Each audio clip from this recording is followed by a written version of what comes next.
Hello દોસ્તો, study lamp YouTube ચેનલની અંદર આપ સૌનું ખૂબ ખૂબ સ્વાગત છે. આફ્ટર લોંગ ટાઈમ, બહુ બધા દિવસો પછી એક વખત ફરીથી આપણે સૌ મળી રહ્યા છીએ. મિત્રો, આવનારી હિસાબ અને ઓડિટને લગતી જે કોઈ પરીક્ષા છે, ખાસ કરીને 10 તારીખે આયોજિત સબ ઓડિટર, ભવિષ્યમાં આવનાર એકાઉન્ટ ઓફિસરની પરીક્ષા, કોઈ પણ એકાઉન્ટ અને ઓડિટની પરીક્ષાની અંદર ખાસ કરીને નાણાકીય સંસ્થાઓ વિશેના પ્રશ્નો વધારે પૂછાતા હોય છે. મિત્રો, એને અનુસંધાને જ એક એવા ટૉપિક ઉપર આજનો સમગ્ર લેક્ચર તૈયાર કર્યો છે કે જે તમને આવનારી આ પરીક્ષાઓની અંદર ખૂબ જ ઉપયોગી થશે. ખાસ કરીને મેં એવી સંસ્થાઓ આવરેલી છે કે જે વિશ્વ લેવલે અને રાષ્ટ્રીય લેવલે નાણાકીય રીતે કનેક્ટેડ છે, સંકલન સાધતી સંસ્થા છે, જેમાં ખાસ કરીને WTO, વિશ્વ bank, IMF, SAARC, ASEAN, RBI, એ સિવાય SEBI, BSC, NSC, SFC, IDBI, SIDBI જેવી અનેક નાણાકીય સંસ્થાઓનું મેં આજે સંકલન કરીને એક જબરદસ્ત વિડીયો બનાવ્યો છે. મિત્રો, લગભગ તમને સમગ્ર સાહિત્યના ખજાનાની અંદર આટલું બધું સંકલન કરેલી વસ્તુઓ નહીં જોવા મળે. મેં લગભગ હાલની સ્થિતિને, એકદમ કરંટ સ્થિતિને વળગીને એના વડાઓની પણ માહિતી આપી છે, અને જેથી કરીને આપની પરીક્ષાની અંદર આગામી કોઈ પણ પ્રકારનો પ્રશ્નો વૈશ્વિક અથવા તો રાષ્ટ્રીય નાણાકીય સંસ્થાને લગતો આવશે તો ડેફિનેટલી તમે લોકો એમને અટેન્ડ કરી શકશો. ચોક્કસથી કહું છું કે આ વિડીયો આપને ખૂબ ખૂબ ઉપયોગી થશે. માત્ર એક જ શરત છે કે સંપૂર્ણ વિડીયોને વ્યવસ્થિત નિહાળજો, આપને લાભ ચોક્કસથી થશે. તો આવો શરૂ કરીએ આજનો આપનો લેક્ચર. તો વધારે સમય ન લેતા આપણે ફોકસ કરીએ આજના આપના લેક્ચર ઉપર. અને સૌપ્રથમ પહેલી સંસ્થા વિશ્વ વેપાર સંગઠન, કે જે ખાસ કરીને WTO ના નામથી ઓળખાય છે, રાઈટ, જેની સ્થાપના 1 જાન્યુઆરી 1995 રોજ થયેલી. સ્થાપનાનું તત્કાલીન કારણ જે છે એ ઉરુગ્વે રાઉન્ડની જે બેઠક હતી એના 8મા રાઉન્ડમાં ગેટ કરાર ખતમ કરીને WTO ની સ્થાપના થઈ છે. મુખ્ય મથક કઈ જગ્યાએ છે તો યાદ રાખજો, જીનીવા, સ્વિટ્ઝરલેન્ડ. ખાલી એટલું યાદ રાખશો તો પણ ચાલશે, પણ કઈ જગ્યાએ સિટી તો યાદ રાખજો, સેન્ટર વિલિયમ્સ રેપાર્ડની ખાતે આ WTO નું વડ મથક આવેલું છે. હાલમાં સભ્ય દેશોની સંખ્યા 164 છે. ભારત એવું કહેવાય છે કે શરૂઆતથી WTO નું સભ્ય દેશ રહી ચૂક્યું છે. મુખ્ય ઉદ્દેશ્ય શું છે WTO નો મુખ્ય ઉદ્દેશ? તો ખાસ કરીને WTO કે જેવું નામ છે એવું જ એનું કામ છે, વિશ્વ વેપાર સંગઠન છે કે જે સમગ્ર વિશ્વમાં થતા વેપારો ઉપર ખાસ કરીને દેખરેખ રાખે છે. તમામ પ્રકારના વેપારો, ખાસ કરીને આંતરરાષ્ટ્રીય મૂડી વેપાર ઉપર વિશેષ દેખરેખ રાખે છે, અને તમામ સભ્ય રાષ્ટ્રો વચ્ચે જે કાંઈ વેપાર વિનિમય થાય છે તેનું સંગઠન પણ કરે છે. WTO ની માન્ય ભાષાની વાત કરીએ તો મિત્રો, અંગ્રેજી, સ્પેનિશ અને ફ્રેન્ચ આ 3 એમની માન્ય ભાષા છે. અને હાલના વડા ડગોજી આહાંજો, જેના ડાયરેક્ટર જનરલ છે, જે WTO ના હાલની તારીખે છે એ વડા છે. મિત્રો, એકદમ લેટેસ્ટ માહિતી આપની સમક્ષ પીરસી રહ્યો છું. બરાબર ગૌર કરજો, બરાબર ધ્યાન આપજો, અને થઈ શકે તો પૂરો વિડીયો નિહાળજો. એક પણ પ્રશ્ન આપનો વૈશ્વિક અને રાષ્ટ્રીય સંસ્થા વિશેનો નહીં છૂટે, મારી પૂરી બાહેધરી છે. સાથે જોડાયેલા રહેજો. એ સિવાય જો WTO ની અંદર આગળ વાત કરીએ તો ખાસ કરીને આ સંસ્થા દ્વારા અમુક પ્રકારના કરારો થયેલા છે, જેમાંનો એક કરાર છે ખેતી વિશે એક કરાર, જેને ખાસ કરીને એગ્રીમેન્ટ ઓન એગ્રીકલ્ચર તરીકે પણ ઓળખાય છે. કૃષિ કરારની અંદર 3 મધ્યવર્તી વિચાર છે. ખાસ યાદ રાખજો, કૃષિ કરારમાં 3 મધ્યવર્તી વિચાર: ઘરેલું ટેકો, બજાર પ્રવેશ અને નિકાસ સબસિડી. આ 3 બાબત સૌથી અગત્યની છે એગ્રીમેન્ટ ઓન એગ્રીકલ્ચર. સેકન્ડ વાત છે બૌદ્ધિક સંપદા વેપાર કરાર, જેને આપણે ખાસ કરીને પેટન્ટ અથવા તો ટ્રેડમાર્ક તરીકે ઓળખીએ છીએ, જેમની અંદર WTO દ્વારા નિર્ધારિત કરવામાં આવેલો ચોક્કસ એક સમયગાળો છે. પેટન્ટ માટે છે 20 વર્ષ. પેટન્ટની અંદર બદલાવ કરવાનો હોય તો જો વિકસિત દેશ હશે તો એને 1 વર્ષ, વિકાસશીલ દેશ હશે તો 5 વર્ષ, અને અલ્પ વિકસિત દેશો હશે તો એને 11 વર્ષનો સમયમર્યાદા નક્કી થયેલી છે. એ સિવાય WTO દ્વારા વિવિધ અન્ય કરારની અંદર ડમ્પિંગ વિરોધી કરાર, ખાસ કરીને સભ્ય રાષ્ટ્રોને ડમ્પિંગ વિરોધી જગાતનો નાશ કરવાનો અથવા તો રદ કરવા માટે WTO એ અનુરોધ કરેલો છે. 4 નંબરની અંદર કાપડ વિશે એક કરાર પણ થયો છે. વર્ષ 2005 થી કાપડની, ખાસ કરીને તૈયાર વસ્ત્રોની આયાત નિકાસ પરના તમામ પ્રકારના બંધનો WTO દ્વારા દૂર કરવામાં આવ્યા છે અને એ સિવાય સેવાઓ સંબંધિત કરાર પણ થયેલો છે. મિત્રો, બીજી સંસ્થાઓ પર જઈએ. વિશ્વ બેંક, વર્લ્ડ બેંક, જેના આપણે બીજા શબ્દની અંદર ઓળખીએ છીએ IRBD. બહુ કન્ફ્યુઝન થાય છે મિત્રો ઘણા બધા વિદ્યાર્થીઓને કે IRBD અને વિશ્વ બેંક બંને એક છે કે બંને અલગ છે. પણ યાદ રાખજો, બંને એક જ છે. વિશ્વ બેંક કયો કે IBRD કયો. સ્થાપના ક્યારે થઈ? તો કે 1945ની અંદર સ્થાપના થઈ હતી. હાલમાં એનું નામ જે છે એ international bank for reconstruction and development IBRD તરીકે પણ ઓળખાય છે. મુખ્ય મથક કઈ જગ્યાએ છે? તો વોશિંગ્ટન DCની અંદર એનું મુખ્ય મથક છે. હાલના પ્રમુખ જો પૂછવામાં આવે તો યાદ રાખજો, ડેવિસ માલ્પસ એના પ્રમુખ છે. મુખ્ય અર્થશાસ્ત્રી વિશે પૂછવામાં આવે તો કાર્મેન રેનહાર્ટ એના મુખ્ય અર્થશાસ્ત્રી છે. અને કુલ સભ્ય દેશો છે 189 સભ્ય દેશ છે. ભારત પણ WTOનું પણ સભ્ય હતું અને અહીંયા વિશ્વ બેંકનું પણ સભ્ય છે ભારત. મિત્રો, યાદ રાખજો કઈ પ્રકારના પ્રશ્નો પૂછાઈ શકે છે? તો કે સભ્ય દેશોની સંખ્યા પૂછાઈ શકે છે, હાલના પ્રમુખ કોણ છે એ પૂછાઈ શકે છે, એ બેંકનું પૂરું નામ પણ પૂછાઈ શકે છે, કઈ સાલમાં સ્થાપના થઈ એ પણ પૂછાઈ શકે છે. બસ આપની માનસિક તૈયારી દરેક પ્રશ્નો માટેની હોવી જોઈએ. કમસે કમ એક નજર જો છેલ્લી ક્ષણોમાં પણ ફેરવેલી હશે તો ક્યાંક ને ક્યાંક મિત્રો પ્રશ્ન તમારી સમક્ષ આવશે ને તો ગેરંટી છે કે તમને આવડશે ને આવડશે જ. આગળ વધીએ. આ જ વિશ્વ બેંકની અન્ય થોડીક પેટા સંસ્થાઓ પણ છે. પેટા મીન્સ કે એમની સબ ઓર્ડિનેટ બ્રાન્ચ અથવા તો એવું કહી શકીએ કે ઓર્ગેનાઇઝ છે. ખાસ કરીને સૌથી પહેલી એમાં IDA. પૂરું નામ યાદ રાખજો, દરેક સંસ્થાનું પૂરું નામ અને દરેક સંસ્થાની એક સ્થાપનાનું વર્ષ. આ બંને બહુ જ અગત્યની વાત છે. IDAનું પૂરું નામ ઇન્ટરનેશનલ ડેવલપમેન્ટ એસોસિએશન, 1960ની અંદર સ્થાપના, જે ખાસ કરીને ગરીબોની સંસ્થા તરીકે ઓળખાય છે. પૂછાઈ શકે છે IDA એ કઈ સંસ્થા તરીકે ઓળખાય છે અથવા તો ગરીબોની સંસ્થા તરીકે નીચેનામાંથી કઈ સંસ્થા ઓળખાય છે? તો યાદ રાખજો, IDA 1960માં સ્થાપના. IFC ઇન્ટરનેશનલ ફાઇનાન્સ કોર્પોરેશન, સ્થાપના વર્ષ 1956. MIGA MIGA 1988માં સ્થાપના અને મલ્ટીલેટરલ ઇન્વેસ્ટમેન્ટ ગેરંટી એજન્સી એનું પૂરું નામ છે. અને ICSID 1966માં એની સ્થાપના અને international centre for settlement of investment disputes આ એનું પૂરું નામ છે. મિત્રો, સંસ્થાના પૂરા નામ અને એમનું સ્થાપનાનું વર્ષ ખૂબ જ અગત્યની વાત છે. મહેરબાની કરીને આપને વિનંતી કરું છું કે યાદ રાખજો, પરીક્ષામાં જોડકા સ્વરૂપે સાલ પૂછાઈ શકે છે. નવી સંસ્થા SAARC SAARC south Asian association four regional cooperation. આ એક આર્થિક સંસ્થા છે અને જે આર્થિક સંસ્થા જેનું મુખ્ય મિશન ખાસ કરીને એશિયન દેશોની અંદર પોતાનું વર્ચસ્વ મજબૂત કરવા માટેનું છે. અને એ સિવાય જો આર્થિક સંસ્થાની આગળ આપણે વાત કરીએ તો આ જે આર્થિક સંસ્થા છે તેની રચના EU એશિયન મોડલ ઉપરથી થઈ હતી. પૂરું નામ યાદ રાખજો SAARCનું. SAARC એટલે કે south Asian association for regional cooperation. વડુ મથક છે એનું કાઠમંડુ. સ્થાપના ક્યારે કરવામાં આવી? તો કે 8 ડિસેમ્બર 1985 ઢાકા મીટિંગને અંતે સ્થાપના થઈ હતી. સભ્ય દેશો વિશે પૂછવામાં આવ્યું તો યાદ રાખજો 8 સભ્ય દેશો હતા. કેટલા સભ્ય દેશો હતા? 8 સભ્ય દેશો. અને 8 સભ્ય દેશોની અંદર ભારત પણ યાદ રાખજો એનું સભ્ય છે.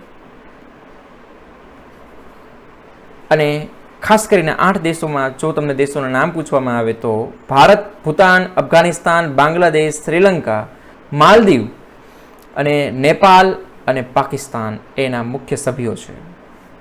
એમના વચ્ચે થયેલા કરારોની અંદર જો વાત કરવામાં આવે તો સાફ્ટા આ બંને અગત્યના કરાર છે. સાફ્ટા એટલે કે SAARC પ્રેફરન્શિયલ ટ્રેડિંગ એગ્રીમેન્ટ. યાદ રાખજો, SAARC પ્રેફરન્શિયલ ટ્રેડિંગ એગ્રીમેન્ટ જે એપ્રિલ 1993માં સમજૂતી થઈ હતી ઢાકાની મીટિંગની અંદર. SAFTA, SAARC free trade area, SAARC મુક્ત વેપાર વિસ્તાર, જાન્યુઆરી 2004માં સમજૂતી થઈ અને એના મુખ્ય વડા જો પૂછવામાં આવે તો યાદ રાખજો હાલમાં મુખ્ય વડા સાર્કના સાર્ક વિશેની અન્ય બાબતો જેમાં ખાસ કરીને સાર્ક ડિઝાસ્ટર મેનેજમેન્ટ સંસ્થા ગાંધીનગર ખાતે છે અને ગુજરાતને રિલેટેડ આ વાત છે એટલા માટે આપણા માટે અગત્યનો પ્રશ્ન છે. એ સિવાય અન્ય એક વાત અગત્યની છે 2007માં સાર્ક દ્વારા સાઉથ એશિયા યુનિવર્સિટીની સ્થાપના પણ થઈ હતી જે હાલ દિલ્હી ખાતે કાર્યરત છે. એ સિવાય સાર્ક ડેવલપમેન્ટ ફંડ 2008માં થયેલી સ્થાપના જેનો હેડક્વાર્ટર થિમ્પુ ભૂતાનની અંદર છે. આ સાર્ક વિશેની અન્ય બાબત હતી. આગળ જોઈએ નવી સંસ્થા આસિયાન તરીકે ઓળખાતી એક સંસ્થા જેનું પૂરું નામ છે association of south east Asian countries અથવા તો નેશન્સ, રાઈટ. ખાસ કરીને સાઉથ ઇસ્ટની એશિયન કન્ટ્રીના સંકલિત કરતી એક એજન્સી, એક એસોસિએશન, એક ઓર્ગેનાઇઝેશન બનાવવામાં આવેલું છે જેનું વડું મથક જકાર્તા એટલે કે ઇન્ડોનેશિયા ખાતે છે. મુખ્ય વડા પૂછવામાં આવે તો યાદ રાખજો લિમ જોક્સ હોય છે. સંસ્થાની સ્થાપના પૂછવામાં આવે તો 8 ઓગસ્ટ 1967.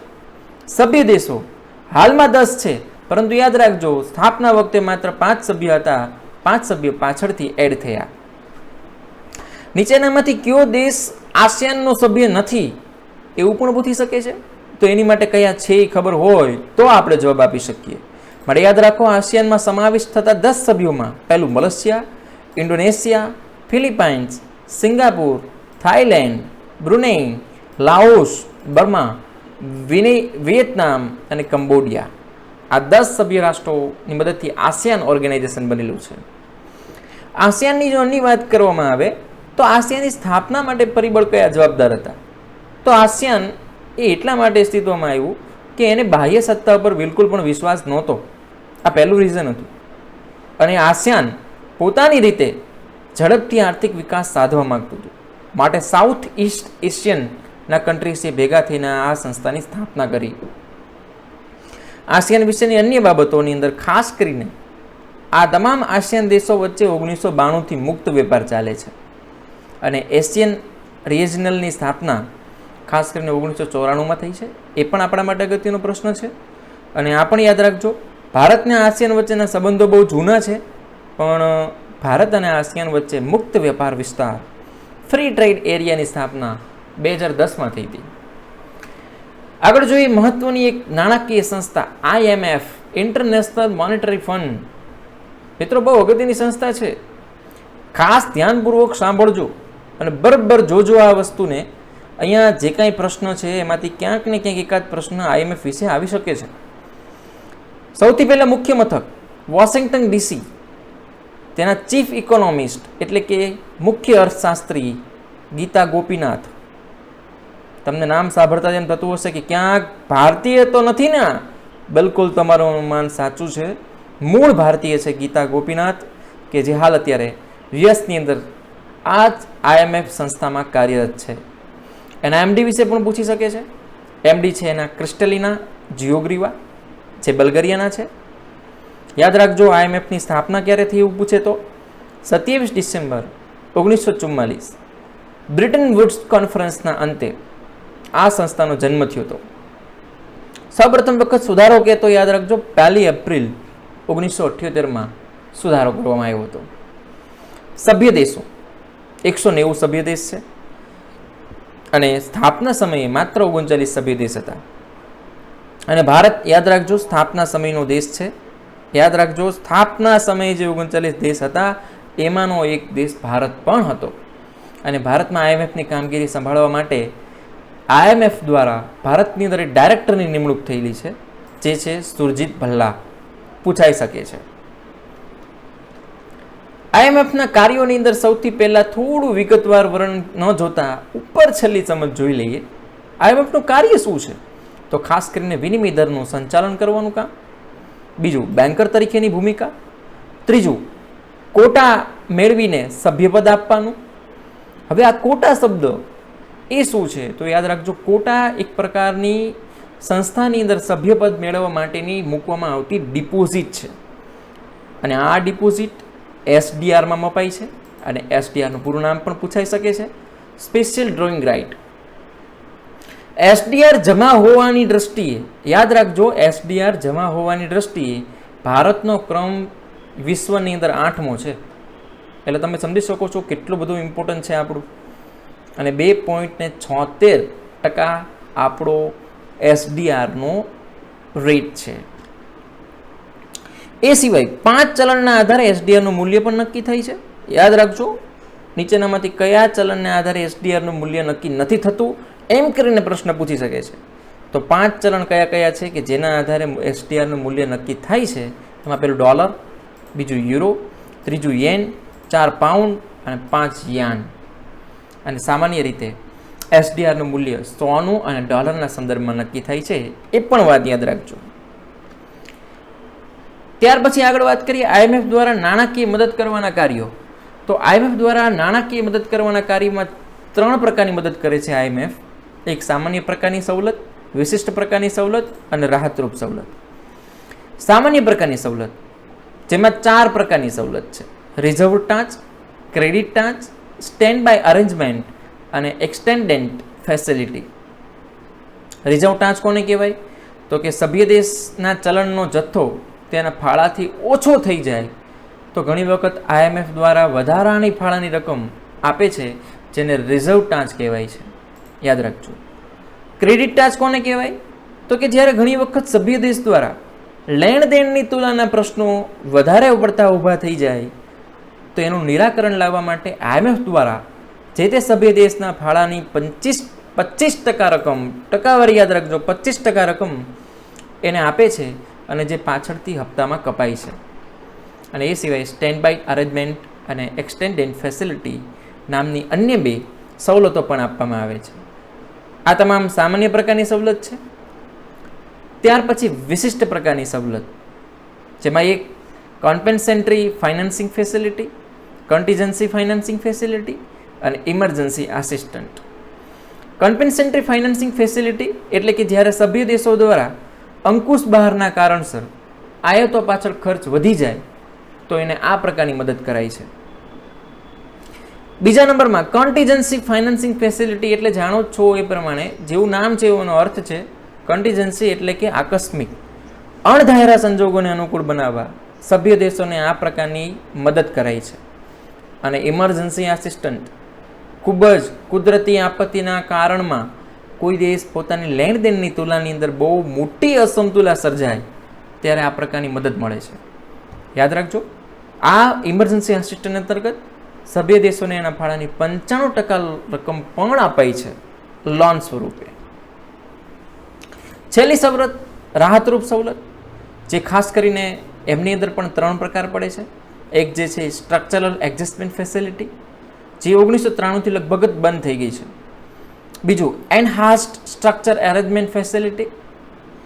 આ એવી સહાય છે કે જે ખાસ કરીને અલ્પ વિકસિત દેશ બહુ લાંબા સમયથી મિત્રો લેણ દેણની તુલનાની અંદર સમસ્યાનો સામનો કરતા હોય એને એક લોન તરીકે આપે છે. અને જેમાં વ્યાજનો દર ખૂબ જ નોમિનલ એટલે કે 0.5% જેવો હોય છે. અને એની સમય મર્યાદા 5 થી 10 વર્ષ સુધીની હોય છે, જેમાં સભ્ય દેશ દ્વારા લોન પરત આપવામાં આવે છે. અને અન્ય રાહતરૂપ સવલતોની અંદર જો વાત કરીએ તો MDRI ફૂલ ફોર્મ પૂછાઈ શકે છે, મોસ્ટ આઈએમપી વાત છે. MDRI અને HIPC. MDRIનું ફૂલ ફોર્મ છે ધ મલ્ટીલેટરલ ડિબેટ રિલીફ ઇન્સ્ટિટ્યૂ. 2005માં G20 દેશોની સભા હતી એમાં મંજૂર થઈ હતી. અને HIPC heavily indebted poor countries institute. યાદ રાખજો, આ બંનેની શરૂઆત 1996ના વર્ષથી કરવા. ત્યાર પછી આગળ વધારીએ. ADB એશિયન ડેવલપમેન્ટ બેંક, જે પણ તમે અવારનવાર ક્યાંક ને ક્યાંક વાંચતા હશો, ખૂબ જૂની સંસ્થા છે, જેનું વડું મથક મનીલા ફિલિપાઇન્સમાં આવેલું છે. મનીલા નામનું શહેર છે જે ફિલિપાઇન્સ નામના દેશમાં છે. સ્થાપના કઈ સાલમાં થઈ હતી ADBની? તો યાદ રાખજો, 19 ડિસેમ્બર 1966માં એની સ્થાપના થઈ છે. અને સભ્ય દેશોની સંખ્યા પૂછે તો યાદ રાખજો 68 સભ્ય દેશો છે. અધ્યક્ષ મસ્તુંગુ અસાકાવા જે જાપાનના છે, જે ADBના સૌથી મોટા અધ્યક્ષ તરીકેનું સ્થાન અત્યારે બિરાજમાન છે. મુખ્ય ઉદ્દેશ્ય શું છે? તો કે એશિયા પેસિફિક વિસ્તારમાં ગરીબી દૂર કરવા માટેના અસ્તિત્વને લઈને એડીબીની સ્થાપના થયેલી છે. અને યાદ રાખજો, જાપાન અમેરિકા પાસે સૌથી વધુ શેર છે. ત્યાર પછી આગળ વધીએ. નવી સંસ્થા RBI, reserve bank of India. આપણી રાષ્ટ્રીય સંસ્થાઓની અંદર વાતમાં પહેલી સંસ્થા આરબીઆઈ લીધેલી છે, જેનું વડું મથક મુંબઈમાં છે. યાદ રાખજો, એની 4 અન્ય બ્રાન્ચ પણ છે. બહુ ઓછા લોકોને ખ્યાલ છે. 4 અન્ય બ્રાન્ચમાં દિલ્હી, ચેન્નઈ, કલકત્તા અને મુંબઈ. સ્થાપના પૂછે તો યાદ રાખજો, સ્થાપના છે એની 1 એપ્રિલ 1935. ખૂબ જ જૂની સંસ્થા છે મિત્રો આરબીઆઈ. અને ગવર્નર અત્યારે હાલમાં છે શશિકાંત દાસ. ખાલી ગવર્નર કરતાં અન્ય ગવર્નરોની નામ પણ યાદ રાખવા એટલા જરૂરી છે. અવારનવાર બદલાતા હોય છે. એકદમ લેટેસ્ટ અને હાલના ડેપ્યુટી ગવર્નર તરીકે ઓળખાતા અન્ય 4 ગવર્નર નામ મેં લખ્યા છે. પહેલું એમ કે જૈન, બીજું રાજેશ્વર રાવ, ત્રીજું મિશેલ પત્ર અને ચોથું ટી રવિશંકર. આરબીઆઈ વિશેની અન્ય વાતોમાં પહેલી ને મોસ્ટ ઇમ્પોર્ટન્ટ વાત, વર્ષ 1949માં આરબીઆઈનું રાષ્ટ્રીયકરણ થયું. બીજું, મોનેટરી પોલિસી ઓફ ઇન્ડિયા, જે ખાસ કરીને દર 6 મહિને આરબીઆઈ દ્વારા બહાર પાડવામાં આવતી હોય છે, જે 2016માં ચાલુ કરવામાં આવેલી છે. ત્યારબાદ વાત કરીએ તો SEBI, security exchange board of India. SEBI તરીકે ઓળખાતી એક એવી સંસ્થા જે આપણે સૌ જાણીએ છીએ કે હાલમાં શેર બજાર ઉપર અને આપણા ભારતના મૂડી બજાર ઉપર સંપૂર્ણ નિયંત્રણ અને વર્ચસ્વ ધરાવે છે. SEBI, security exchange board of India. વડું મથક પૂછે તો યાદ રાખજો મુંબઈ. સ્થાપના પૂછે તો યાદ રાખજો 1988. પણ એ બહુ અગત્યની વાત મેં લખી છે. સ્થાપના ભલે 1988માં થઈ, પણ આ સેબીને વૈધાનિક દરજ્જો મળેલો છે. અને વૈધાનિક દરજ્જો કઈ સાલમાં આપવામાં આવ્યો? 30 જાન્યુઆરી 1992માં. મોસ્ટ આઈએમપી વાત છે. હાલના ચેરમેન કોણ છે સેબીના? અજય ત્યાગી. બીજી અન્ય વાત સેબી વિશે, સૌથી પહેલી 8 સભ્યોની બનેલી આખી સંસ્થા છે.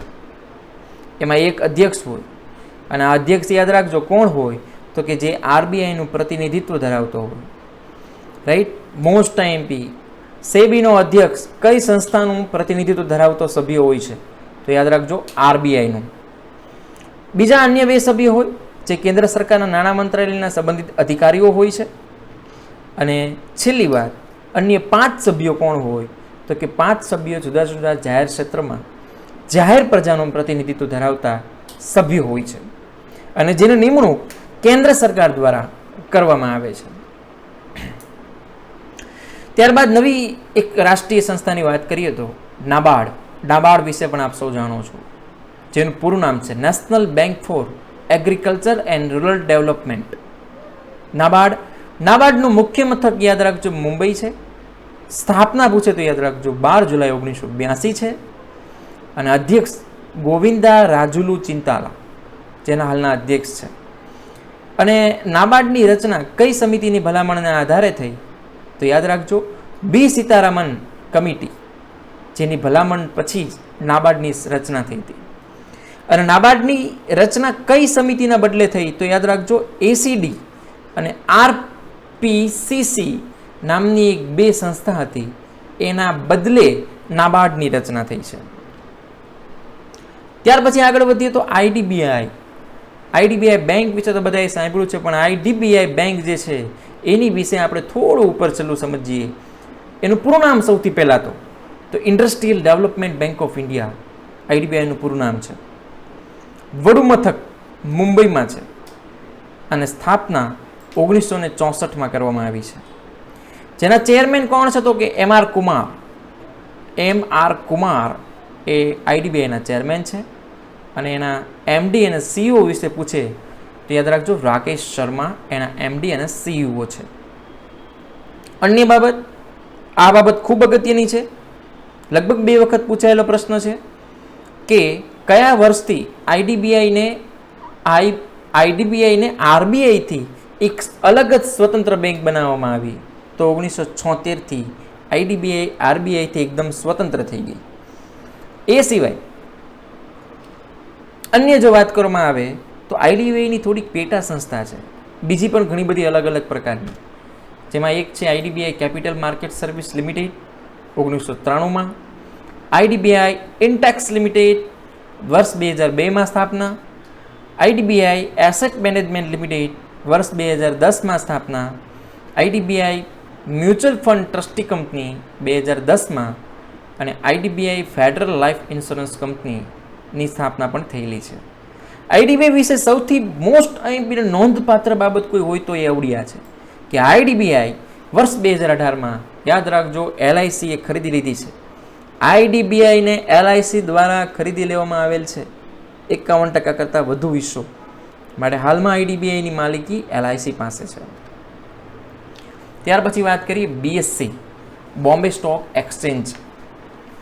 બોમ્બે સ્ટોક એક્સચેન્જ બહુ નામ સાંભળ્યું તમે બધાએ. ભારતનો એક એવો માત્ર જૂનામાં જૂનો એક એક્સચેન્જ, સ્ટોક એક્સચેન્જ કે જેની વિશ્વભરની અંદર વાતો થાય છે, જેની ચર્ચા થાય છે અને જેની ઉપર ભારતનું સમગ્ર અર્થતંત્ર આજે ધબધબે છે, એવું BSc, Bombay stock exchange.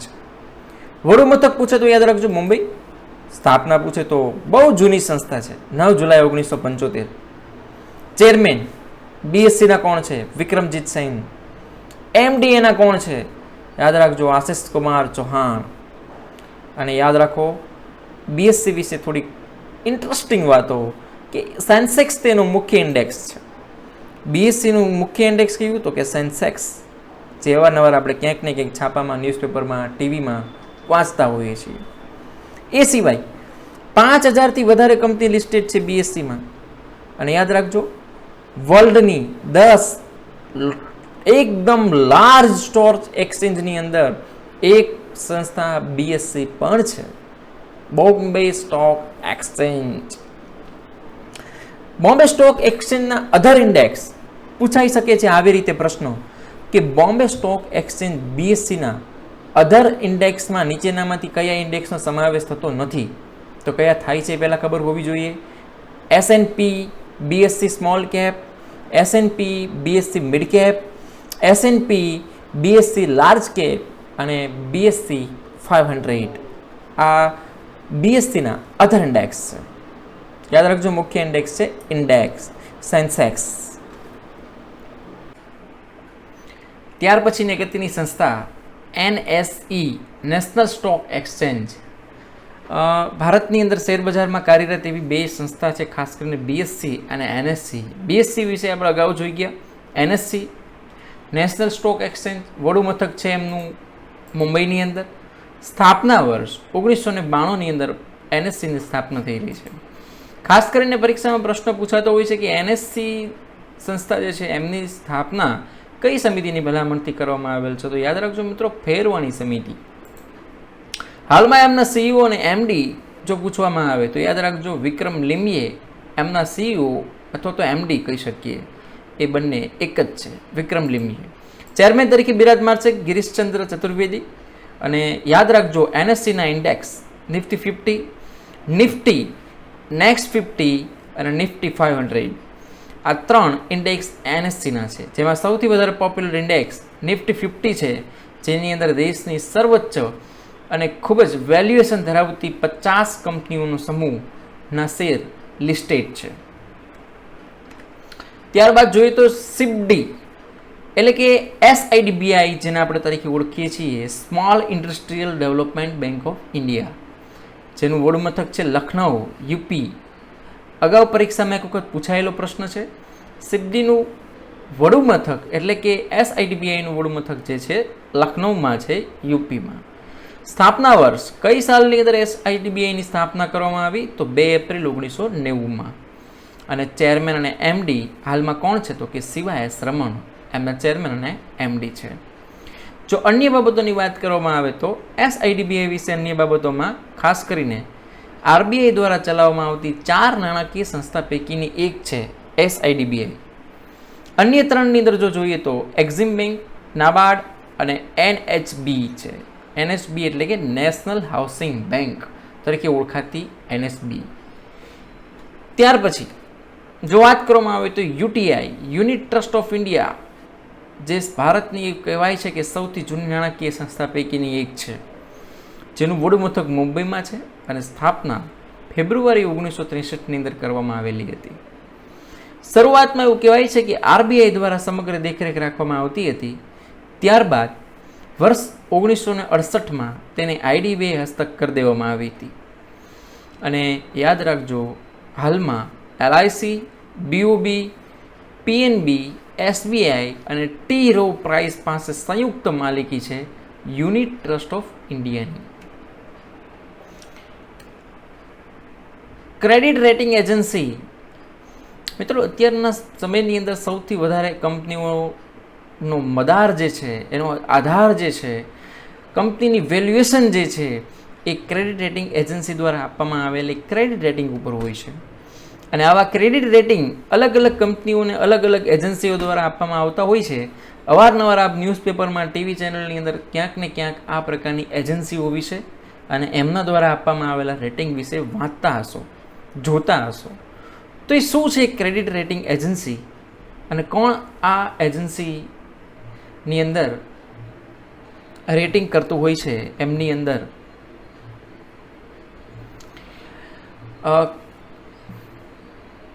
Credit rating agency ખાસ કરીને મિત્રો, હાલની અંદર ભારતની અંદર તમામ કંપનીઓ જે લિસ્ટેડ છે શેર બજારની અંદર, તેમના તમામ વેલ્યુએશન, તેમની તમામ મૂલ્યાંકન એ વિવિધ ક્રેડિટ રેટિંગ એજન્સીઓ દ્વારા સમયાંતરે કરવામાં આવે છે. જેમાં ખાસ કરીને જોવા જઈએ તો પહેલી એજન્સી છે S&P standard and પુઅર્સ credit rating agency, જેનું વડું મથક ન્યુયોર્કની અંદર છે. ન્યુયોર્કની મુખ્ય ત્યાં આગળની કંપની છે. 1960માં સ્થાપના કરવામાં આવેલી હતી. અને બીજી છે મૂડીઝ. મૂડીઝનું પણ મુખ્ય મથક ન્યુયોર્કની અંદર જ છે. 1960ની અંદર જ એની પણ સ્થાપના કરવામાં આવી હતી.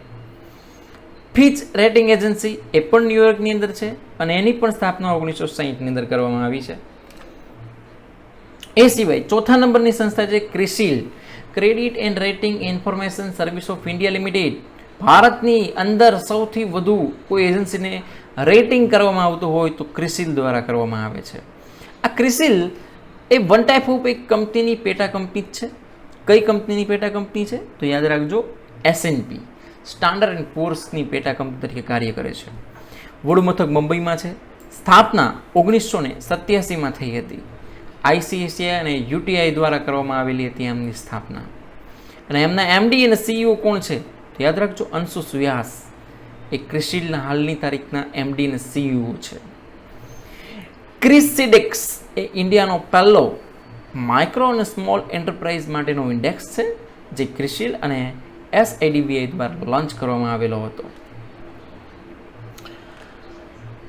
અન્ય વાત કરવામાં આવે તો CBDT central board of direct tax, જેની સ્થાપના વૈધાનિક સંસ્થા તરીકે central board of revenue act 1963 મુજબ કરવામાં આવી છે, જેના ચેરમેન JB મહાપત્ર છે.